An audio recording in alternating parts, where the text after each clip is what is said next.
Hi, welcome. In the first session, we talked about the business case for the Diabetes Prevention Program, and then we also touched on best practices in operating your program. Today, we're going to dig a little bit deeper and talk about program operations in a very specific way. From soup to nuts, start to finish, and we're going to give you a glimpse into how we operate our programs and how we've found success as lifestyle coaches in our area. But we must start at the beginning. Well, the first thing you need is a great leader. And let's dive into what makes a great lifestyle coach. To us, that individual needs to exude warmth and have an engaging personality. They need to be a natural connector and create a sense of community in the classroom environment. A natural collaborator is a real big asset to your program, willing to ask for help and connect to resources in the community to enhance the program. Someone who is flexible, willing to roll with it, because in every class, something is going to happen that's unexpected. So having that flexibility and personality is a huge benefit. The individual needs to be excited about learning, excited about acquiring information, because that excitement transfers to the participants in the class. And then they've got to know the curriculum inside and out and really believe in it, because that conviction of belief also transfers to the people who are participating in the classroom environment. These qualities all put together make an excellent lifestyle coach and an excellent leader for the Diabetes Prevention Program. That's right, Nicole. And today we'd like to share with you some information about how to set up your program for success. And starting with that lifestyle leader who will facilitate this program, it's important to understand that there's also other people that could help and fulfill important roles. We've found that it helps to have a team approach.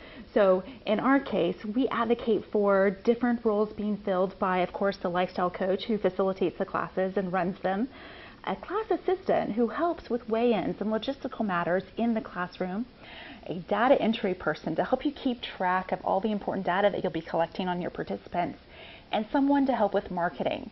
So ideally, you have those roles and responsibilities covered, and in our case, we share those roles and to make sure that our program is successful.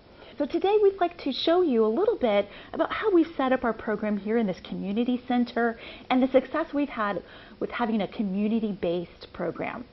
Now, we operate all of our programs through local community centers that offer recreation programs for our communities.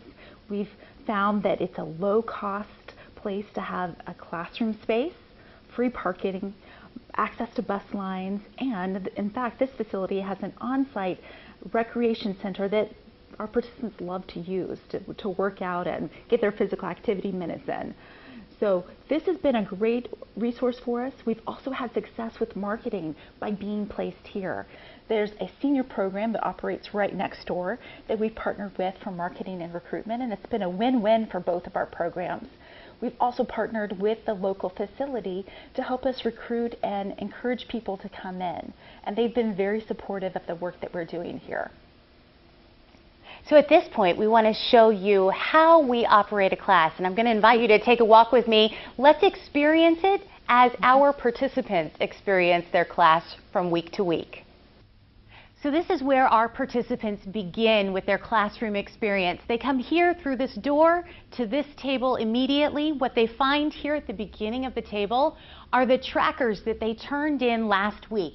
These are their food and activity trackers, and they've got all kinds of motivational and inspirational notes on them, and you'll see we put smiley faces and stickers and all kinds of encouragement on these trackers from past weeks for our participants. They love picking these up, and they love the personality that we put into encouraging them, because if you're encouraged and you feel motivated, you're more likely to commit to doing the tracker another week, and that's the end goal. So the next thing that happens is they move down this table. Right here, we have our past session papers. This is if anybody missed a class or they forgot their paperwork, we have extra copies here because we don't want anybody to miss out on the information that's being delivered through the program. So the classroom assistant, which is me, sits here at this table and makes sure that everyone picks up their tractor, gets their past information should they need it. The next thing that I ask them to do, everyone fills out a name card. So we have markers and this hard cardstock paper because we want everybody to have their name around the table so that we're creating a community, a family, if you will. And when you create a family and a community, everybody needs to know who everybody else is. This has proven to be really beneficial and helpful and a very low cost commitment. It's easier for us than printing out name tags or stickers. The next thing that they do is they sign our registration log. This is just a basic registration log, but it also asks for phone number and email. We want to keep track if anybody has changed information so that we don't lose track of them through some inadvertent action. And then the final thing is the weigh-in area. And now we don't have access to a private room to do weigh-ins, so we do our best to make it very discreet, make it very confidential, and make it a comfortable environment. So I am always sitting right here in this chair after I've greeted folks. They come over to me. We have a digital scale here on the ground. They will weigh. Whether they choose to wear their shoes or not wear their shoes is up to them. We tell them the way they start from week 1 is the way they need to continue throughout the whole program. So they've each made their own individual choice. And then I record the information on a data sheet that is helpful for our internal purposes of capturing information. Not a weight is ever spoken out loud. The only things that are said to the individuals that come here is that they are doing a great job, that I am so happy to see them, I am so proud of them for their efforts, and then I write their weight value right here on this sticky note and give each participant an individual sticky note so that they can be tracking their information from week to week. So we do our best to make it very discreet, very comfortable, and very confidential. I will guard this clipboard and this paper with my life throughout the class because we don't want anybody to feel like they are being violated or that their privacy is being intruded upon. Now we're in the classroom space, and we'd like to share some ideas with you of how to set up your classroom effectively. In this location, we found that the best use of our space is to set up the classroom in a circle or a U shape. This allows for the best amount of discussion across the room. No one feels left out. And we've also found that it's a lot easier to see and be seen. So we can connect with each person in the room as we're leading the discussions and offering information, but they can also see each other. So we have a lot of conversation, a lot of discussion, and a lot of fun in our classroom. The other thing that we do is we offer a lot of visual images and a lot of visual tools. So oftentimes we'll have a display table in the center of the space so that everybody can see it, everybody can feel a part of the discussion and the teaching that we do. We use a lot of hands-on demonstrations, a lot of activities in our classroom, and we've also found that for folks that have visual or hearing issues, this setup and having the display here in the middle of the room helps to accommodate their needs as well. Another small detail of our classroom that we've had success with, but it's something to keep in mind in your room and your space, is using what's available. We have access to whiteboards. So typically every week we include messages to our participants, reminders, inspirational thoughts and quotes, as well as the key takeaways that we want them to remember for the lesson. Now, the way that we co-facilitate our classes typically is that in the beginning part of the lesson when we're kicking off and offering information or doing demonstrations, often one of us will be in the center. So we have hands on deck, so to speak, and we can connect with each person in the room while the other person, in this case Nicole, is walking around the outside. So this works really well for us because Nicole can answer questions individually and to make sure that everybody is being engaged while I'm scanning the larger group. So this is just one way that we've found that works really well with making sure that your classes are dynamic, and fun. Oftentimes we're discussing sometimes sensitive information. So the more that you can feel that everybody is a part of the discussion and a part of the progress and the journey of lifestyle change, the better it is for everyone. As with anything, preparation is key. And we've found that there's some key things that you can do to make running your program on a weekly basis as smooth as possible. And the first one is getting to class early. We like to be at the class site at least an hour beforehand so that we can rearrange the room, set up tables and chairs in a conducive shape for our discussions. We also like to preset the tables with materials. So each week we hand out the weekly handouts and a new food and activity tracker, and we only give out one set of handouts each week. We found that that helps to encourage people to come back for more classes. If students do have to miss class, we arrange makeup sessions on an individual basis, but this helps to keep people coming back and encourages them to attend. Other tips that I can share with you revolve around setting up the other parts of the room, making sure that your weigh-in area has a chair nearby, for example, so that people can hold on to it while they're stepping onto the scale. And don't forget about the importance of laying down a tile or having a flat surface for your digital scale in order to get the best readings each week.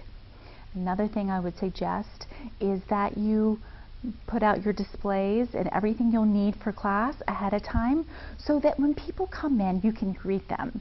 This is a key time for building rapport, and we know that the more our participants feel comfortable, the more likely they are to come back and to stick with the program. So we like getting everything ready ahead of time, and then when people come back, we greet them at the door, welcome them, and start the conversation about how their week went. And that conversation continues on throughout the class. But that is a key time for one-on-one conversations between the lifestyle coaches and the participants and between each other. Another suggestion we give you is to apply for CDC recognition. This is an important consideration for your program because it shows that you're providing a high-quality program, but it is also important for reimbursement from insurance. And this is a key factor in sustainability. The process for applying for CDC recognition is fairly easy.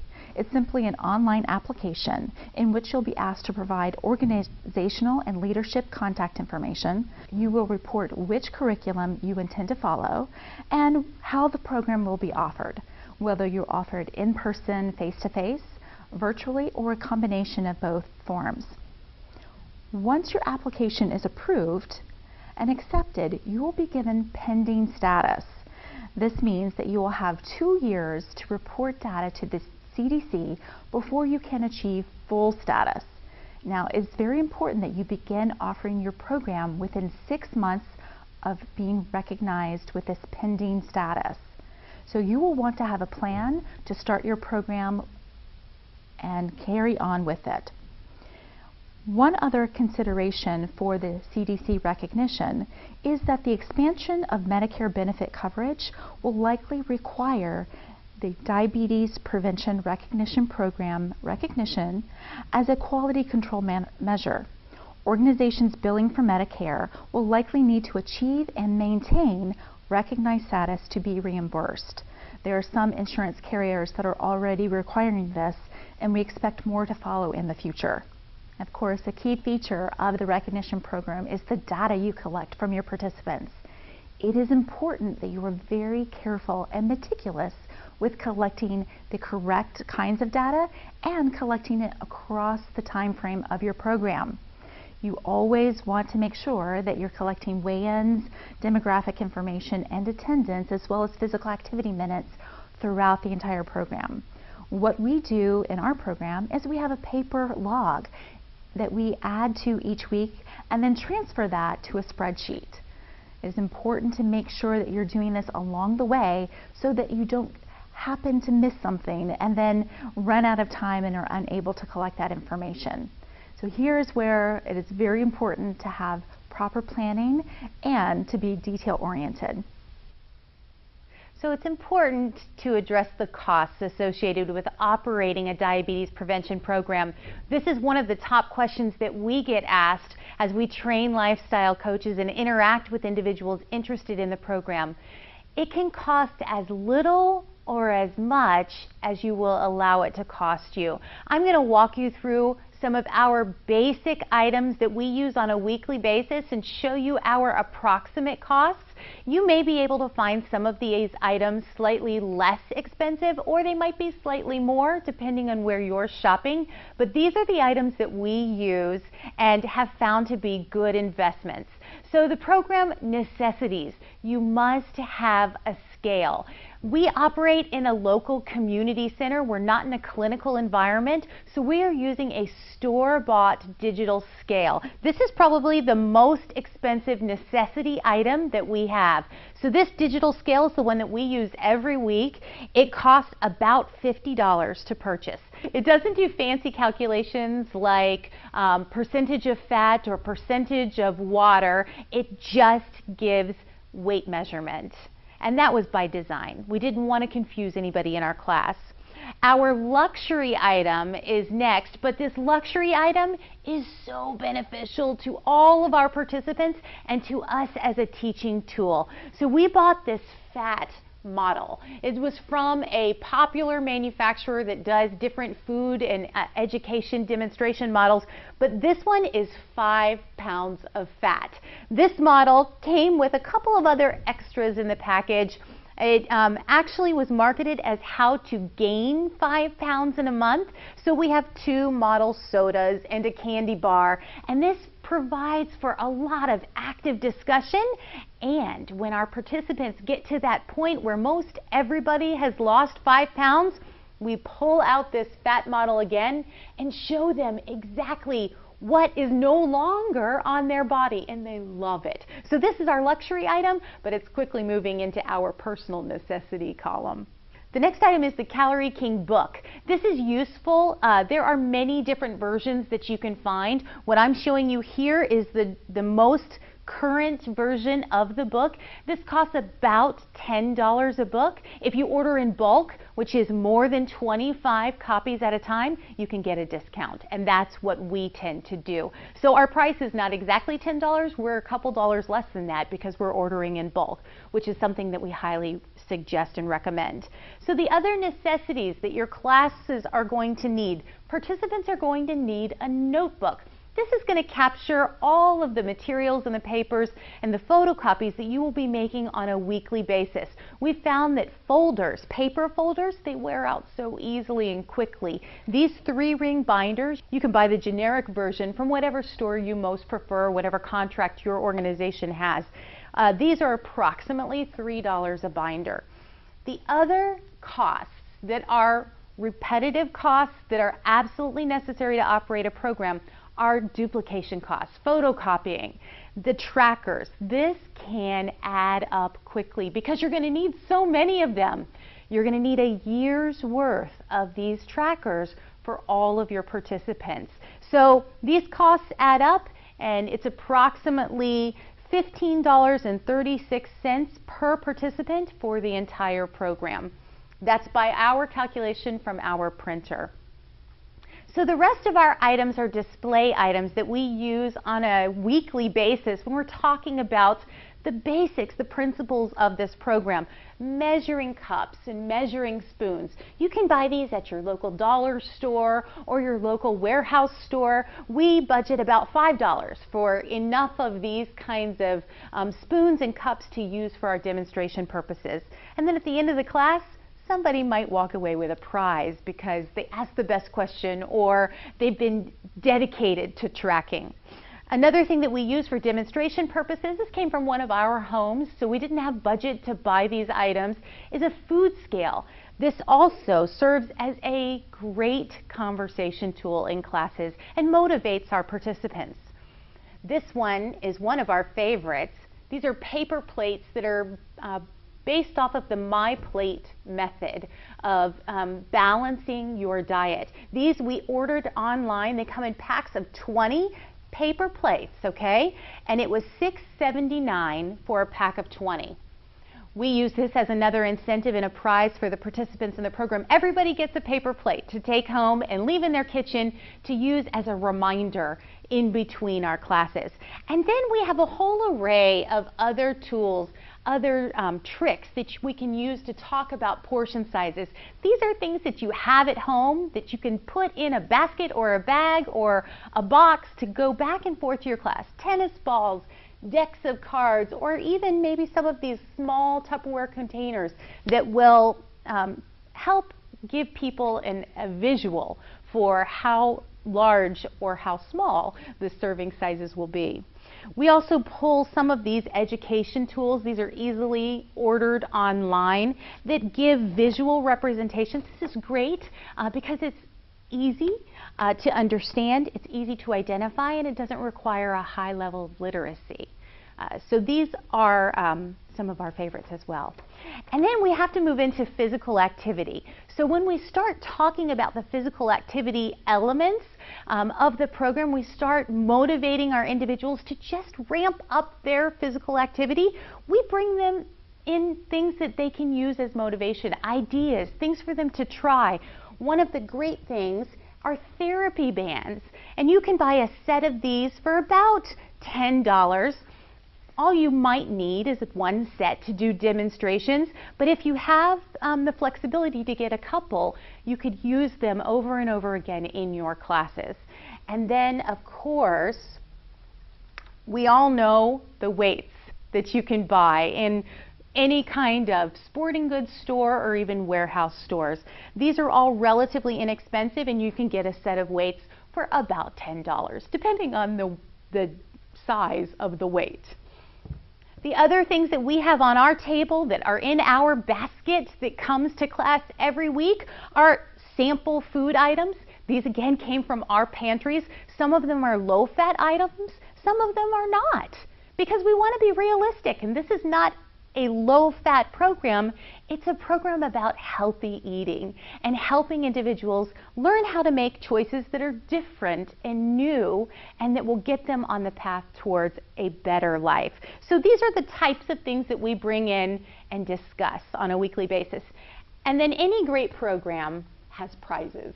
And so you can get prizes really relatively inexpensive from all kinds of different places. We found these great magnets that we purchased that tell our participants, the ones who win them, snacks that are under 100 calories or ways to lose 100 calories.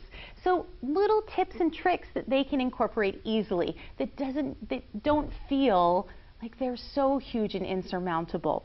So again, it's about motivation, and it's about having the tools available so that you can then open up the conversation and engage in creative thinking with your class. This may seem overwhelming. This is a lot to absorb, and this looks like a lot of costs, but what I've shown you is some of the necessities and some of the luxuries, and some things, quite honestly, that come from our individual homes and pantries. We operate this class on a shoestring budget. It's difficult. And sometimes we wish we had more resources than we do.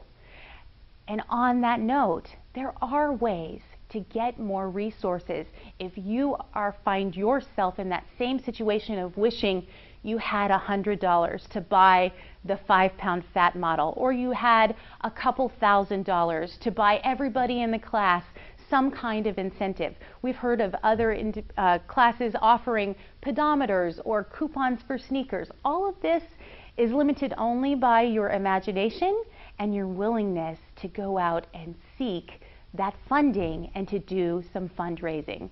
So up next, we're going to introduce you to one of our great friends and colleagues, Lorraine Steele. She is a top fundraiser in this nation in the field of diabetes. She's been working in fundraising and in diabetes for 30 years. She's done fundraising for universities, for institutions, for large organizations, and for nonprofit organizations. She's going to share with you her tips on how to help your program succeed and how to make it sustainable. Hi, my name is Lorraine Steele, and I have been a fundraiser in the diabetes area for 30 years. I am here to talk with you about how you can raise money for your diabetes prevention program in your community.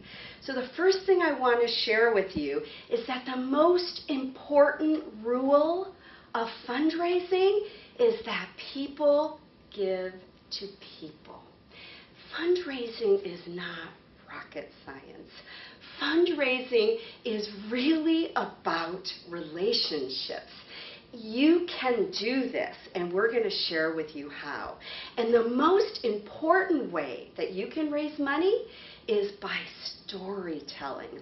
Share your story about your diabetes prevention program. Talk about the people you're impacting. Talk about how this program saves lives. So in our DPP toolkit, we've got a number of tools that you can use to share your story. One is the program itself. The program is based on solid research. It is proven to work. It has impacted lives all over already. You have your patients who have gone through the program, who believe in what it has done for them, and you can leverage them to share your story. You can also talk about the impact of the program overall. You know, prediabetes, 85 million people in this country. The numbers are staggering. And if you can share the business case on why diabetes prevention is so important and that it makes good business sense, that is going to be powerful in sharing your story. So painting the picture, how do you do that? You can have testimonials from your patients. Your words are really powerful. Their words are even more powerful. You can talk about the statistics of diabetes in your state, type 2 diabetes and prediabetes. And on the screen, I have some statistics that you can share about the power of this epidemic in our state. Now, there are 4 different funding sources that you can look at. You can look at foundations. Local foundations in your community, they're in the business of giving away money. That's their job. I would look at those local foundations, family foundations, and just small foundations in your neighborhood. So you can also look at corporate gifts or small business gifts.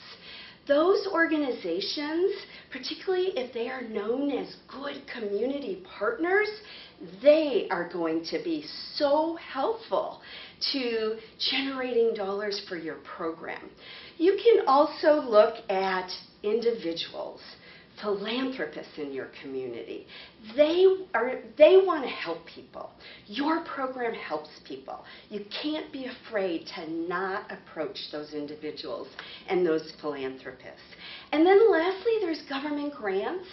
But I must say, those tend to be a fair amount of work, lots of submissions of proposals and meeting their requirements. Sometimes those take a lot longer, and sometimes you're disappointed. So I would actually recommend that you look at these other avenues first. So on the screen, I have listed what the IRS views as a 501c3 organization. That is an organization that allows you to take donations that then become tax deductible for the donors. Now, if you are a 501c3 or have connections to a 501c3, then you have all this opportunity. But if you aren't a 501c3, what you might look at doing is finding another nonprofit out there who's doing something similar. Maybe they're in health, maybe they're in healthy food, exercise. They might be interested in being your fiscal sponsor, that they can take you under their wing, if you will, under their 501c3, and you can have donations that you identify go through them to you. So I strongly encourage you to take a look on the internet and learn more about fiscal sponsorship. So now I'd love to talk about communication, because to paint that picture, to share your story, you need to be able to communicate. And communication is first step. You then use that as a way to cultivate your prospect. Then you get that gift. You want to steward that gift. You want to exercise good stewardship. And then that makes for successful fundraising. So a terrific tool in communication is a newsletter. And it doesn't have to be elaborate and you have to hire graphic artists. It can be something very simple. But you want to have another vehicle to share your story about how successful the diabetes prevention program is. So I encourage you to look at creating some kind of newsletter for your prospects and donors. So the other thing about fundraising that's challenging is that we tend to put it off. We are so busy and we know we need to raise money, but we say, oh, I'll do that next week. I'll do that next week. So one of the things I recommend for you to pursue is creating metrics in your team. Internal metrics like, I am going to see 1, 2, 3 prospective donors a week. I'm going to see if they're available for coffee. I'm going to pick up the phone and call them. If you set up these metrics and say you're not leaving Friday afternoon until you've completed those metrics, you will move your fundraising program along. So lastly, where do you find these people? Well, again, from the very beginning I shared, people give to people. They're the people you know. They may be your next door neighbor. They may be your colleague. They may be someone in the community you know well. They may be somebody you went to school with who is now in the position to give money. So keep in mind that your circle of influence, your community is the best place to find prospects. But you can also look in other places. And who you're looking for, you're looking for people who have capability to make a gift, and then you want people who are inclined, who have the inclination because they care about people, they care about good health, they care about making a difference in their community. So there are some resources that I have put on the screen, organizations that can help you identify foundations. There is one, the Foundation Center, and then the other is GuideStar. I would suggest you look at those. But also Google is your best place, search engines. You think there may be somebody in your community who's interested in your program? Look them up on Google or a search engine. Figure out what they're doing, what pushes their hot button. You can do a lot of prospect research just from the internet. So last but not least, I want to talk about donor recognition. So you've got that gift. What do? Well, first of all, some donors like recognition and some donors don't, public recognition. So you need to know what your donor wants. If your donor likes recognition, have a sign in the front of your class that acknowledges their generosity. If your donor doesn't like recognition, you know what? Everybody likes that handwritten thank you note. It may seem so old school, but it is so important. And you will stand out if you send that handwritten thank you note. And get your patients, your grateful program participants to write thank you notes as well if they're willing. So, bottom line, I am here to say thank you. Thank you for what you are doing to save lives, to prevent people from getting type 2 diabetes. Prediabetes is an epidemic. You are making a significant difference, and we are so grateful. And please, I am available at any time to help and to support you. On the screen is my contact information, and I would love to help in any way. Thank you for what you're doing with the Diabetes Prevention Program. You are saving lives. And to make your program work, do not be afraid of fundraising.